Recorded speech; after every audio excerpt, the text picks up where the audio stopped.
that wherever you are, whether you have experienced grief or are currently experiencing grief, or just know because you are a human being that grief may be in your future, that you may find hope and meaning in some of these stories that we have to offer. And if not, at least we gave you a adequate meal. I'm sure some was delicious. He helped me assemble mine, so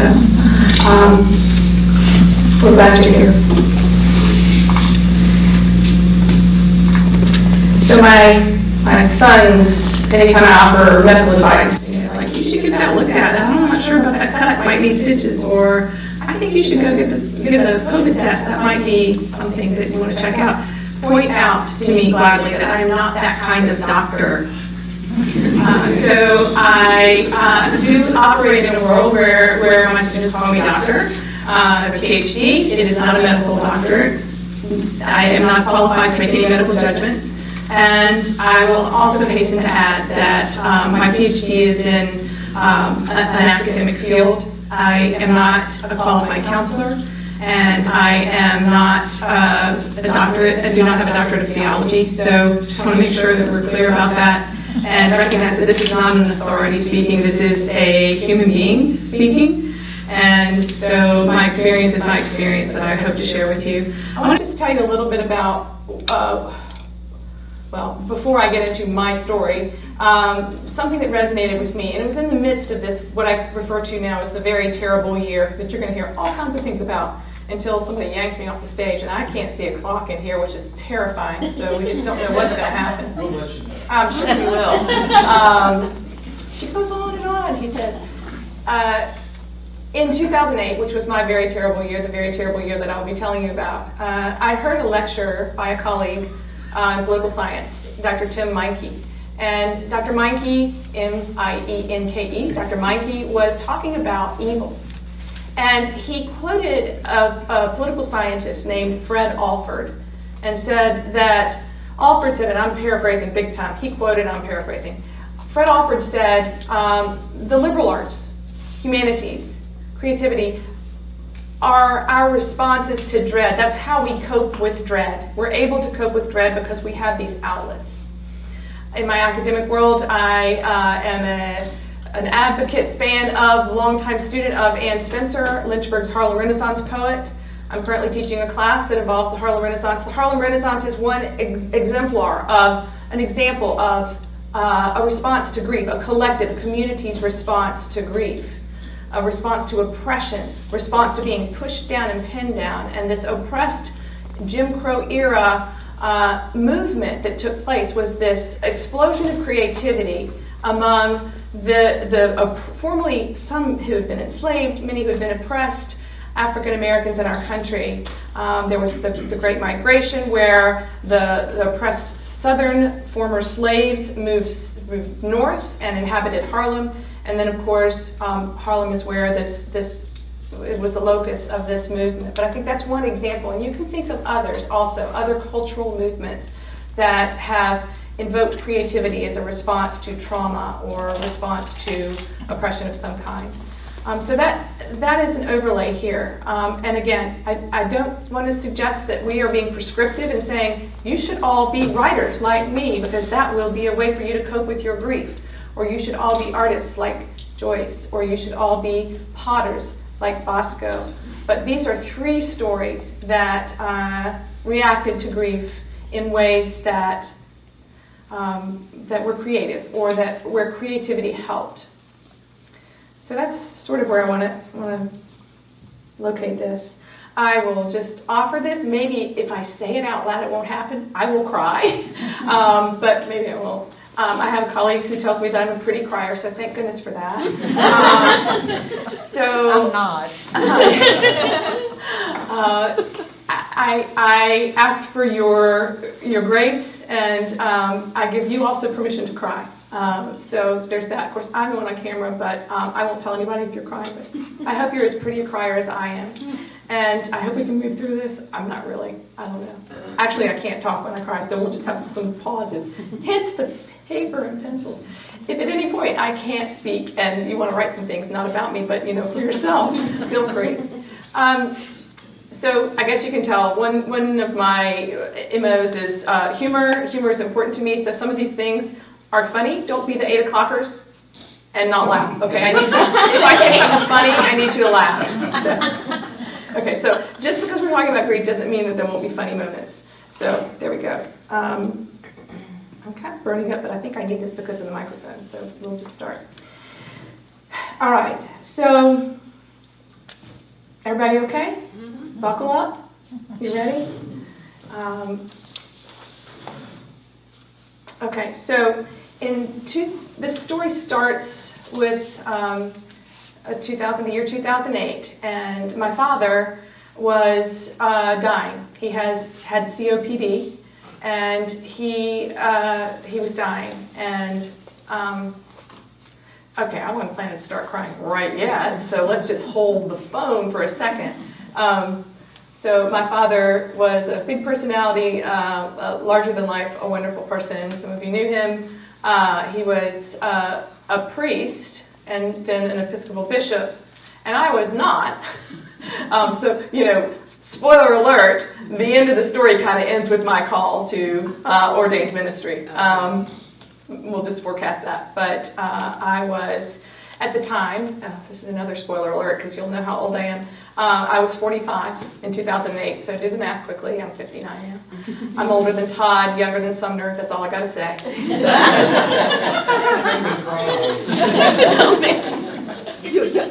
You're younger than I am.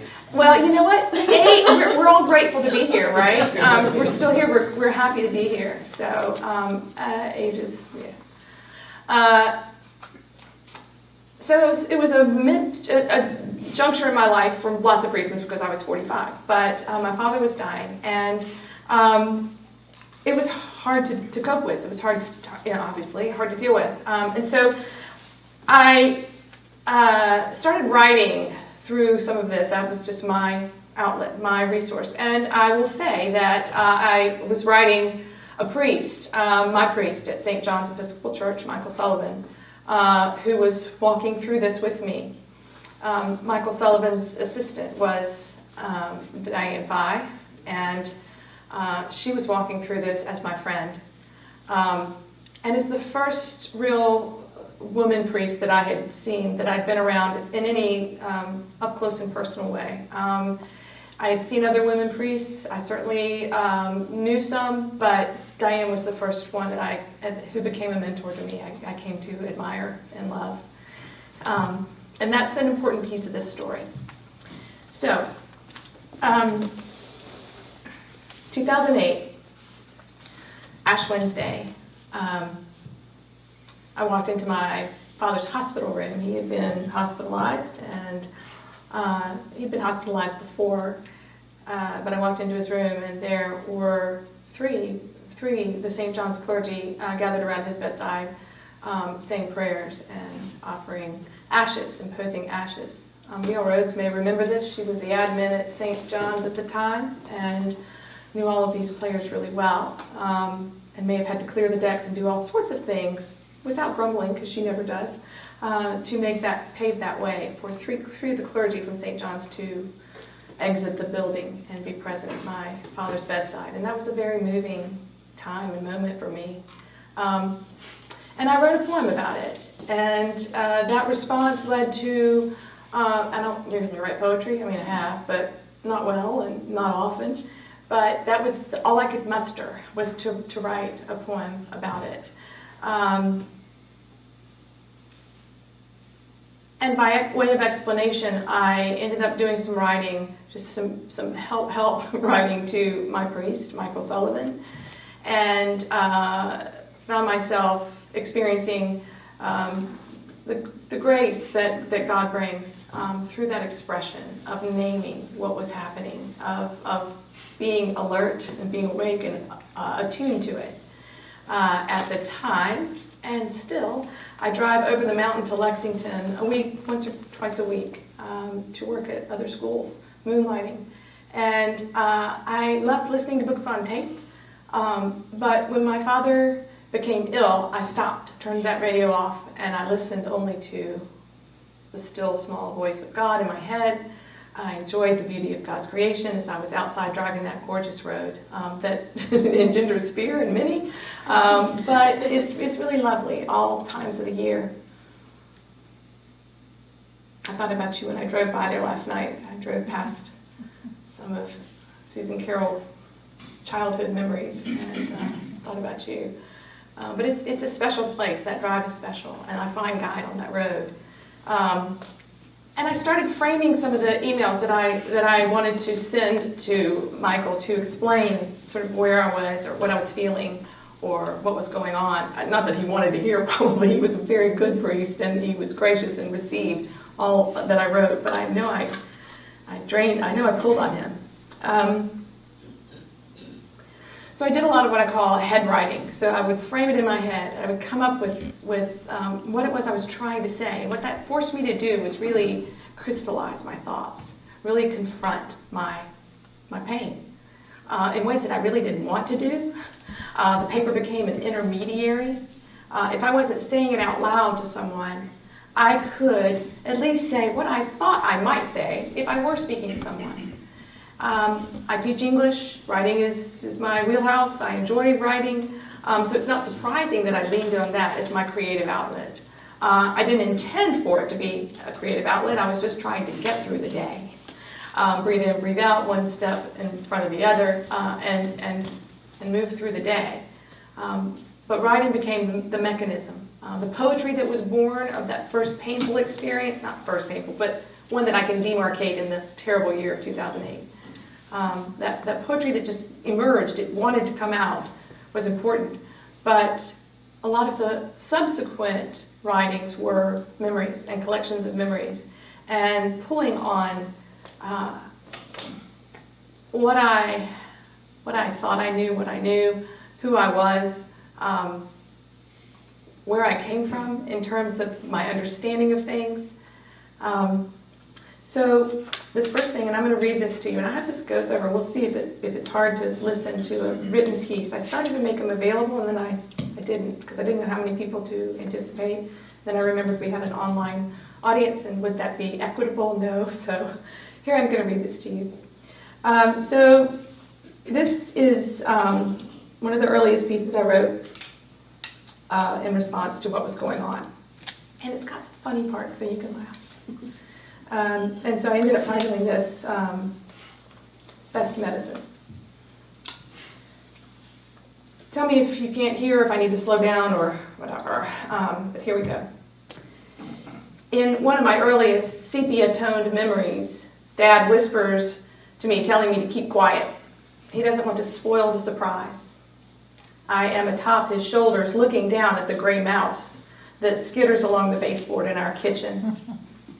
We are just inside the archway from the dining room, standing near the formica-topped table. My mother washes dishes at the other end of the long, narrow kitchen in the house on Wadsworth Street in Radford, Virginia. When she sees the mouse, she shrieks and hops around, trying to keep her feet from touching the same floor that the mouse occupies. Dad and I laugh, and soon my mother laughs too. She laughs because we laugh. She laughs because the small mouse frightens her. Years later, a newlywed still, I called my parents to tell them of the stressful event in our day. Jerry, my husband, had been to the emergency room. He'd gotten 3 stitches in his left index finger after slamming his hand in the heavy oak door of our brand new A-frame house. I called Mom and Dad from the kitchen extension landline. The great room included kitchen, dining room, and living room. We'd been married less than 2 years, and we had no children yet. We spent every moment we could together. He was 15 feet from me, listening as I told with great concern and love of my young husband's trauma.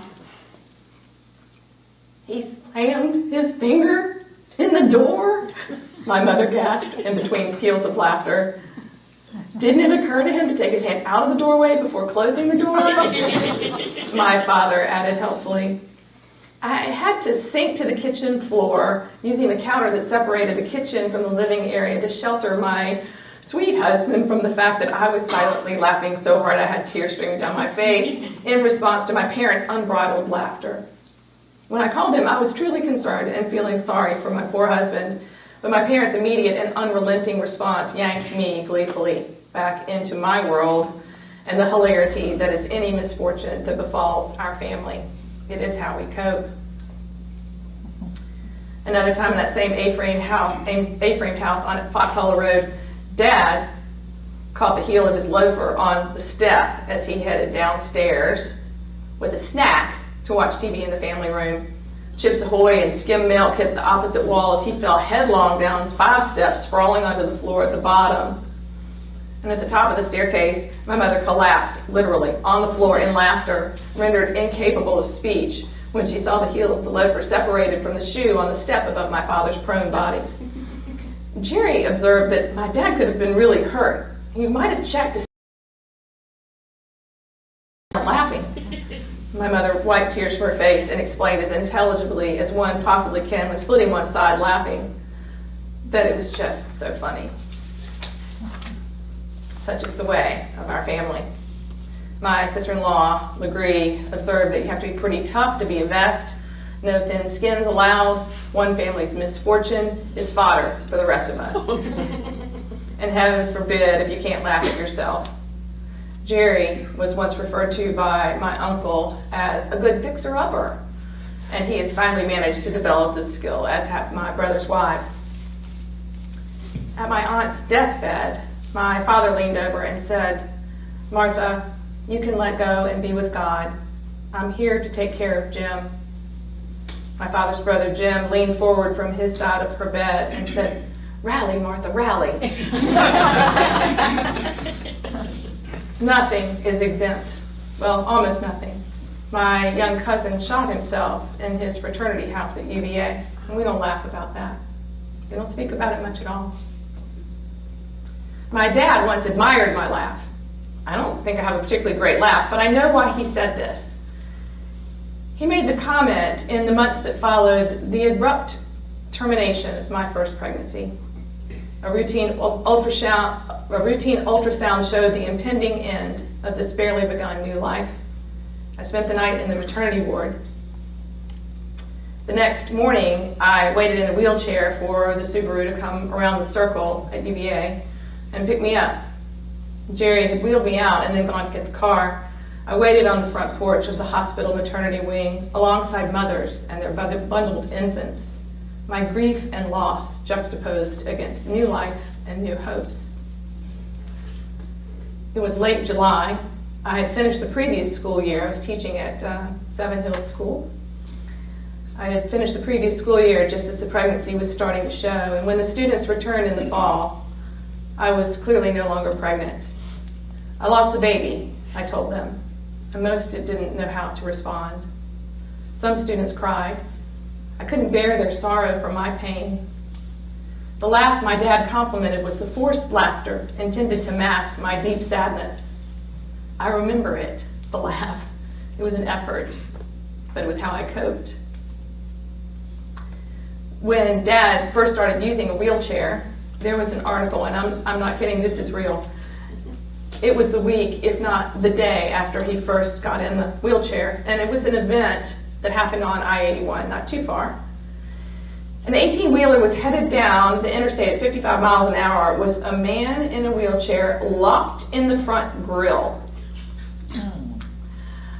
The trucker kept getting calls on his radio saying that he was pushing a wheelchair down the highway at 55 miles an hour. At first, he didn't believe him.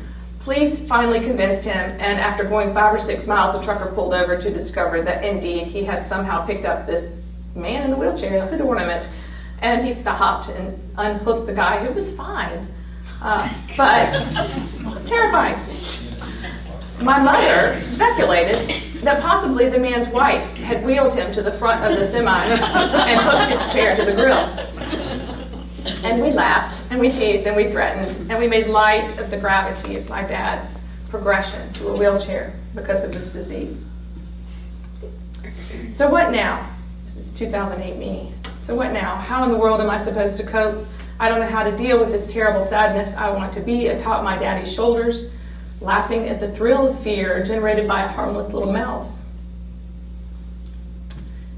I have learned to look on the bright side, to be optimistic. I am one who sees the glass as half full. I laugh at misfortune. I find humor in the mundane, the tedious, and the mishaps in life. How am I supposed to cope with the loss of a parent? Worse, how am I supposed to cope with the fact that my dad knows his life is drawing to an end? How do I comfort him? And what about my mother? Her fear of the mouse those many years ago was one of the few chinks in her formidable armor. And if you know my mother, you know that's true. How in the world am I going to cope with her grief? We don't grieve, we laugh. And I can find no humor in this situation. So that was the beginning. And it took my dad a while to die. There were many moments of wonderful joy and discussion and grace that filled that. And that's going to come up, I think, in a little bit. If I don't run out of time, we'll see. I'm not going to read you this whole thing, but I do have some stories about some of the things that I think it comes later. My dad was chatting with the hospice nurse instead of dying. You know, he wanted to get to know the hospice nurse. And he was more interested in her than he was in letting her help him to advance to the place he was headed.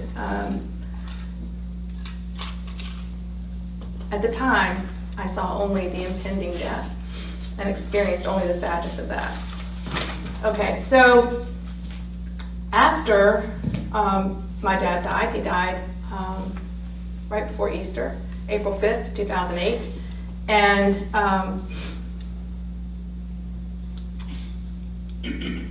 I'll maybe say some more about that if I have time, but after his death, there was, I think it was 8 days after he died, a young person in the parish in St. John's, who I was close to, stepped in front of a train and committed suicide. A couple of weeks after that, another young person in our parish, 2 years older than the first one, this one was 22, died of a head injury. He had thought he was going to be okay from the head injury, and then ended up having a grand mal seizure in the hospital and dying at age 20. So this was grief upon grief, and a very difficult time, not just for me, but a time of corporate grief, a hard time for all of a community. A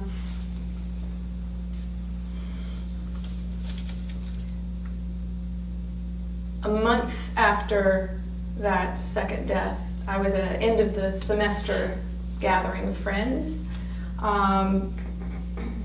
and a colleague, a 36-year-old colleague, was killed instantly when a tree branch fell on him. He was standing next to his 2-year-old daughter, who was unscathed, small scratch on her cheek, and his wife and his 6-year-old daughter were watching from the screened-in porch above.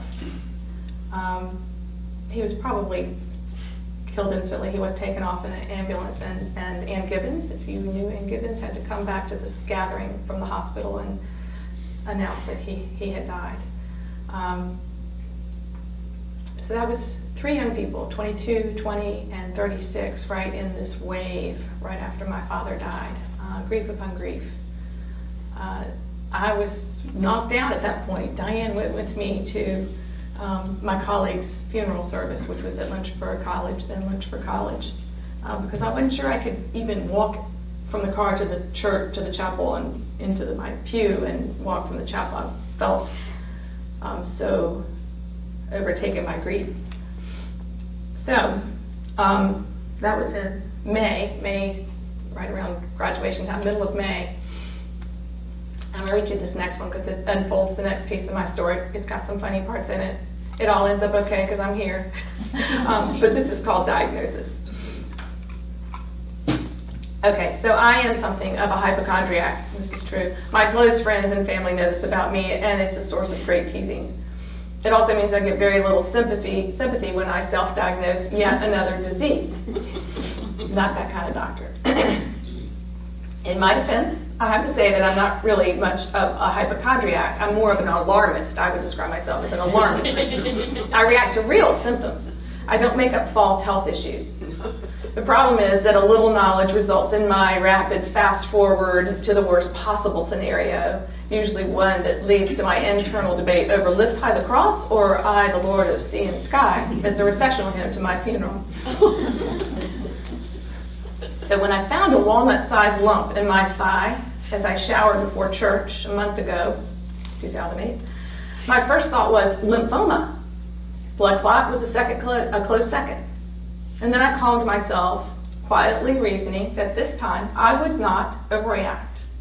I would instead turn it over to God, which is what we're instructed to do with all anxiety. I was proud of my resolve to put myself in God's hands, and for once not go into a gasping panic attack of fear and anxiety that was most likely unwarranted and most definitely impossible to resolve in the immediate future, it being a Sunday morning after all. Nevertheless, I was happy to take action once at church. I scanned the congregation from my post as a Eucharistic minister. Surely there was a doctor in the pews that I could corral after church, or a nurse. I could only see one side of the church, and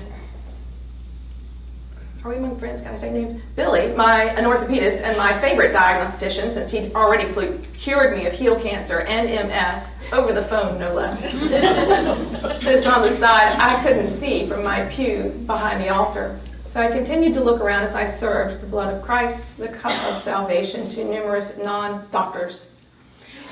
But on the way out of church, I spotted a friend and a doctor. He wasn't as close a friend as Billy, but desperate times result in desperate measures. So I took a deep breath and availed myself of this relatively new friendship and medical expertise right there in the back of the church. And since he is a gynecologist, I felt at least a little less embarrassed about asking him to reach up under my skirt and my toes to feel the knot in my upper thigh, all this in the back of the church. Is it lymphoma? I asked. A blood clot? He knelt before me, hand confidently probing under the white almond skirt, and seriously considered the possibilities. It's all very comforting to a hypochondriac or an alarmist. It's a little low to be associated with the lymph node, he said. What a relief. I was cured of lymphoma right there. It's near some veins and arteries, so my worry would be a blood clot. While I went to apologize to his wife for requiring her husband's hand up my skirt in church, he called the radiology department at the hospital and arranged for me to head right over there for an ultrasound. That is action. Hypochondria has its benefits. An ultrasound showed an absence of a blood clot, but led to an MRI a week and a half later. And the MRI netted an appointment with a surgeon with a probable diagnosis of lipoma, a benign tumor. The surgery, an outpatient affair that left me sleeping all afternoon and enjoying casseroles all week from my mother and friends, was all fairly easy to cope with. I had been most nervous about the pre-op blood work, the EKG, the lung x-ray. Would they show up any problems that I didn't know I already had? New worries cropped up. What if I had spots on my lung? What if my EKG showed heart abnormalities that I didn't even know I had? What if my blood work revealed elevated or too low numbers that signaled as yet unthought of or unknown? Scary diagnoses. After surgery, the prescribed painkiller went unfilled as I took an extra strength Tylenol and moved on with my week, no problem. The worrying final step was the pathology report. I was to hear in 3 to 5 days. I had the surgery on a Tuesday. Friday, I called the surgeon's office. No report. Sometimes we get another report late in the day. They said, we'll call you as soon as we hear something. All assured me that it would be fine. It was nothing. Are you seriously worrying about it, they said? And I knew, given my history of unfounded worries, that this really was yet another notch in my belt. I had already escaped leukemia, lymphoma, Hodgkin's disease, a brain tumor, MS several times, multiple myeloma, I don't even really know what that is, eye cancer, cervical cancer, heel cancer, ALS, which I don't like to joke about because people I love, esophageal cancer, breast cancer, and lots of other self-diagnoses that I have forgotten. Most of these had real symptoms. Some had real reasons for anxiety, such as a callback on a mammogram. All ended up being fine. The only test I've ever had that resulted in a serious problem was that first pregnancy. And that was a routine ultrasound that signaled the sad end of that much expected and anticipated life. I've been taking my flying medicine, which is what we call Ativan, in my house, because I take it when I have to fly. It's when I first got it. Tom Jones said, whiskey and a pill, you'll be fine. I slept fitfully as I imagined the horrific diagnoses. So much for turning my anxiety over to God. I'm still too much of a control freak to succeed with that. I dreamed and thought all Saturday night and Sunday morning about what it would be like to receive the bad news that I was certain would come. How would I react? What would the doctor say? Would there be more anxiety if I got a voicemail message and had to return the call, only to be put on hold, to wait, to have to call back the next day when the doctor was in? But really, chances were that it would all be fine. I would get an all clear and wonder why I did this to myself time after time. Would I ever learn to relax? So, there was some small measure of twisted self-satisfaction of I told you so, of ha, can't wait to tell some named friends here. And I describe them as my unsympathetic and pragmatic friends. When the empathetic young doctor called Sunday afternoon to say that the pathology report showed positive results for something rare called leiomyosarcoma. It's a smooth muscle cell cancer of unknown origin. Did I do something to cause this? I asked. How much fun did you have in college that you would even think that? She replied. No. It's low grade, stage 1. All good. Will I die from this? I went right to the chase. No, she said. She didn't know, but no. But here I am, justified finally, and actually not all that freaked out. I planned to reap the benefits. The lump in my leg was cancerous, I told my sons. I'll be okay, but you have to be nice to me. This warrants major jewelry, my uncle said. Yes, I agreed, it does. I need for you to show me all the financial stuff, said Jerry. Jesus, Jerry, I'll be okay, I responded. Neither of us at our best in that moment.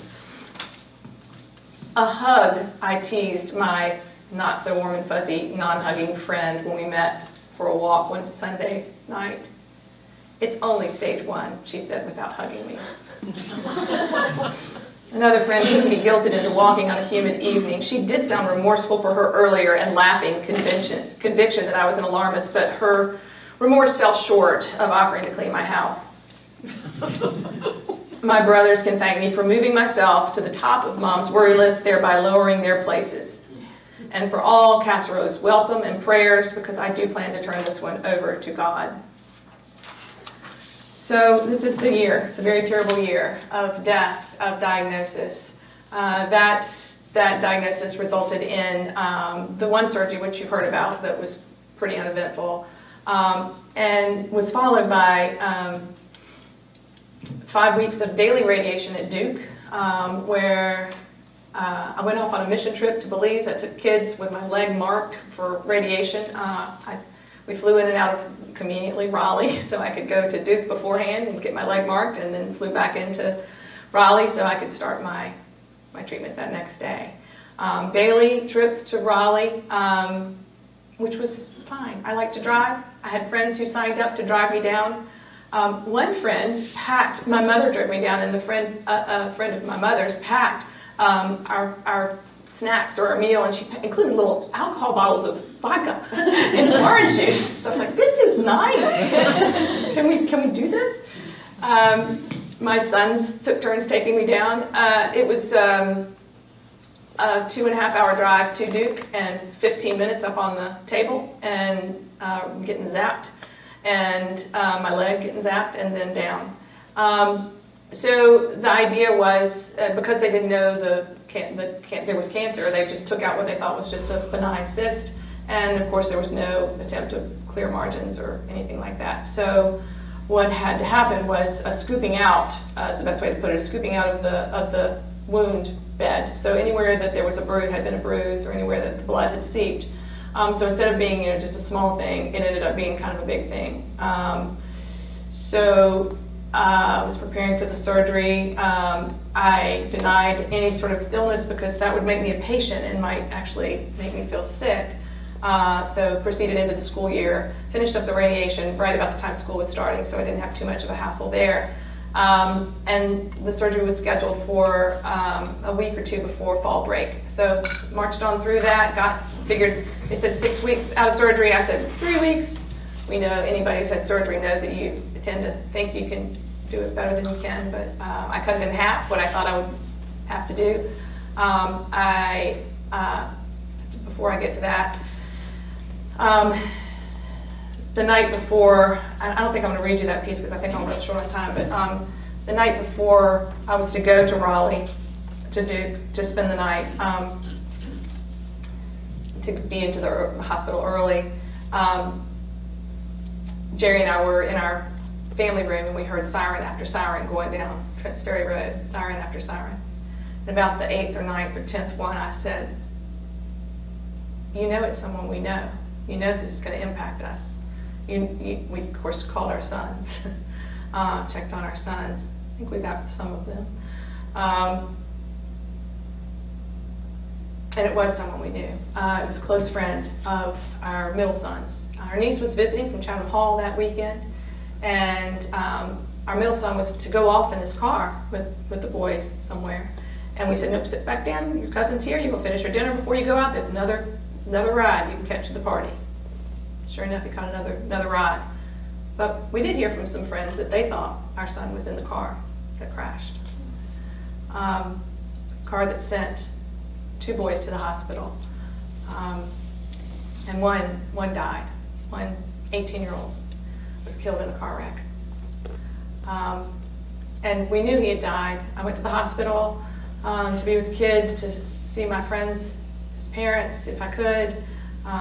The ED, the emergency department, was just crammed with 18-year-olds, all standing around out spilling over into the parking lot, waiting to hear news. And the boy's father would come out at intervals and give us updates that were not very promising for this head injury.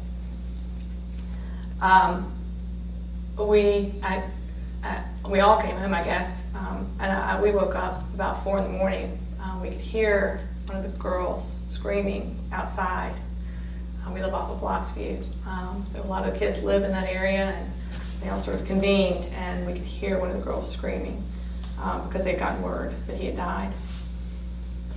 So this was the Friday before my surgery on Monday, I guess, and I spent time writing his obituary with my friend and others the next day, and wondering how any of us could survive that. That was a trauma. So, the surgery, I don't remember much about, but I was in the hospital for a couple of days because it was a scoop out sort of thing. There was a skin graft involved and some other things that I don't understand medical, but I had an open wound for 2.5 months.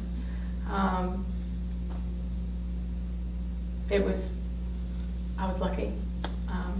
Medical technology caught something early. I found it early, something that many people with this type of cancer don't find because it usually embeds itself deep in an organ. Mine floated up from a vein wall to a place where I could feel it and find it. And I survived. And here I am. I went every 3 months to Duke for 3 years, and then every 6 months, and for 2 more years, so the first 5 years. And then for the next 5 years, I went once a year. And at the 10th anniversary, my beloved doctor said, I didn't get you anything for our anniversary, I'm sorry. I said, it's okay, we don't need to break up. I'm still with you. He said, you don't need to come back. I said, I need to come back. He said, we don't ever call it cured. But, chances are this is a memory. It's not an event in your life that's ongoing. It's okay. I'll come back every other year. So I see him every other year. You don't get over that anxiety, but you do cope with it a little bit better. How long time? I haven't let you all do a thing yet. I want to maybe read you this one more. I need to.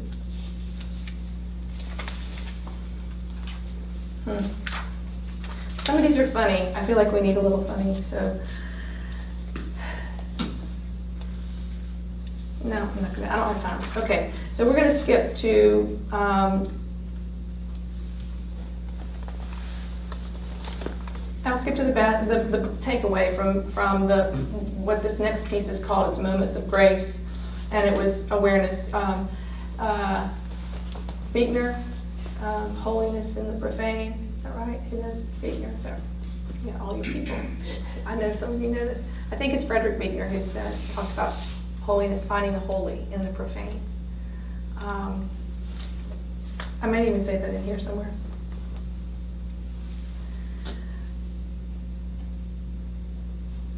So that year, gave me this awareness, new awareness of the contours and edges. Death of a parent, which rocked me beyond what I had dreaded and imagined. The deaths of 2 young men, boys, really.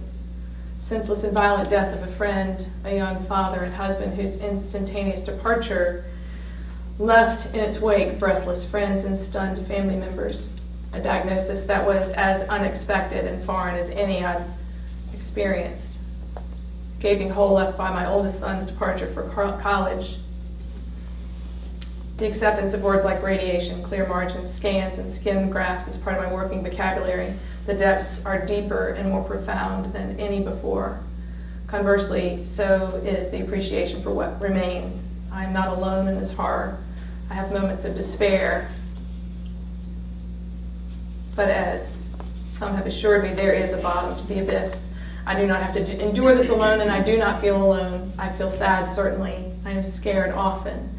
But I know that no matter what lies ahead, I am not alone. I am loved. So those tactable, tangible contours in the bas-relief of the past few months have driven home the moments of grace in all that is profane. The expressions of friendship and love from close friends and from some I don't know well are all evidence of God's great love. Human compassion has got to be proof of a living God. There is no better explanation.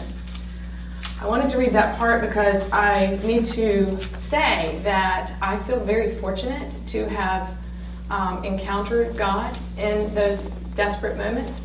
Not everyone has that same reaction. There are people who feel deserted by God in those moments, who feel very alone and wonder where God was. For whatever reason, I was so acutely aware of God's presence in my life that was a time, that very terrible year, was a time of profound closeness to God for me and profound awareness of God's presence in my life. Again, I feel fortunate because I realize that not everyone feels that way and reacts that way to sadness or to tragedy. I did. I was, when my mother, pretty soon after my father's death, started giving away all of his things, including stoles. Todd gave me back a stole that my mother had given him that had been one of my father's stoles. She just gave away his stuff. And I remember saying, but we might need that. We might want that. And thinking, why do we need that? I don't need that. We don't need it. We don't need a stole. But that was an early lack of consciously being aware, but awareness of what was a pull to ordained ministry for me. I didn't recognize it immediately. It took a little bit of time. This is where Diane walked through that time with me and listened to me and modeled for me what it was to be a girl priest. I did convince my mother to keep one of his stoles. I said we might need it. If somebody gets married, we can ask the priest who marries them to wear this white stole. It's a gold stole that I wear for weddings and funerals and high holy days, and I love having it. And Todd and a couple of others have given me back stoles that my mother gave them that belonged to my father. I have a few other things. I think I have time for this short piece, and then I'll say this. Okay, I have time, and then I have an assignment. So, here is the winding explanation that I hope will lead to the point of clarity. My preacher's kids are the worst. You've heard that before, right? Preacher's kids. Yeah, okay. That was like permission when I was a teenager. All right then. My preacher's kids are the worst way of living out my teenage years, generated, in addition to some outrageously fun years in high school, a certain amount of anxiety when I get caught, when I get in serious trouble, and sometime beginning in college, but not really until my semester abroad, when I was on my own and acting only out of self-will, not a reaction to another set of expectations or rubbing up against constraints, did I begin to discover who I really was or what I wanted to become. A final rebellion was my decision to quit my first post-college job in a city I hated, Atlanta, and return jobless to my hometown, to my college town, Lynchburg, for a boyfriend, Jerry Salmon. And that marked the end of my days of defiance, more or less. Following these tumultuous growing up years, which in retrospect probably weren't really all that tumultuous, just lots of normal teenage pushing and pulling, I have spent the last, this is 23, add 14 years to it, 15 years, I spent the last 23 years or so aiming to do everything just right. I went from being a free spirit who skated on the edge of propriety to one consciously striving for perfection, whatever that is. I was not a control freak by nature. It became a goal. I worked to acquire discipline, regime, organization, so that I could be, both in my own eyes and in the eyes of others, someone who had it all together, someone who did well whatever she undertook, again, for whatever that's worth. This past year has been about letting go of all of that. The controlled existence did not allow for mistakes or imperfections. I dreaded a poor performance. I feared less than the best. Obviously, this creates anxiety. The irony is that I chose the path of tight control in order to avoid anxiety of a different sort.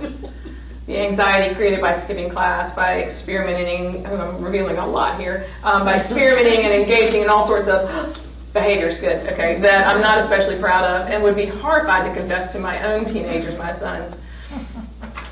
What the past year has taught me is that in building the high expectations, I've generated high stakes for things that are beyond my control.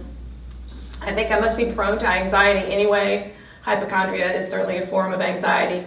Although I'll qualify, I think I said this, I don't really make up things. They happen, and then I fast forward to the worst possible scenario. This is a way I think of preparing myself for those factors beyond my control. I envision the worst in order to be prepared when the worst happens. So what I've learned in the past year, 2008, is that there's really no point in trying to prepare for the worst, because preparing ahead of time not only creates anxiety, it truly doesn't help when the worst actually does happen. Some evidence. The dove gets caught in the altar. I used to fly the dove kite, and it fell off at Todd and Diane's ordination up here in this church when I was flying it. Went off. That was a bad thing. My voice trembles and breaks when I read the lesson. I misspell a word in a presentation. I get an A- instead of an A in my first class towards my PhD. Right. My children are normal teenagers, not superstars. My husband occasionally votes Republican. Did I say that loud? My priest moves away. This is what happened when Michael Sullivan left. My father got sick. What was the worst that could happen? He could die. And he did. The worst happened. The world kept going. My mother kept going. I kept going. Young people with their whole lives ahead of them died. We kept going. A tree limb fell out of the sky and randomly, senselessly, instantly took the life of my friend, a young husband and father. The world kept going. The lump in my leg was not a benign, harmless cyst. The worst happened. It was cancer. 2 surgeries and 5 weeks of daily radiation treatments. Later, I am alive. My life is much as it was a year ago. What's the worst that can happen? I've lived the past 30 years or so anticipating the worst. And this past year, it has been given to me.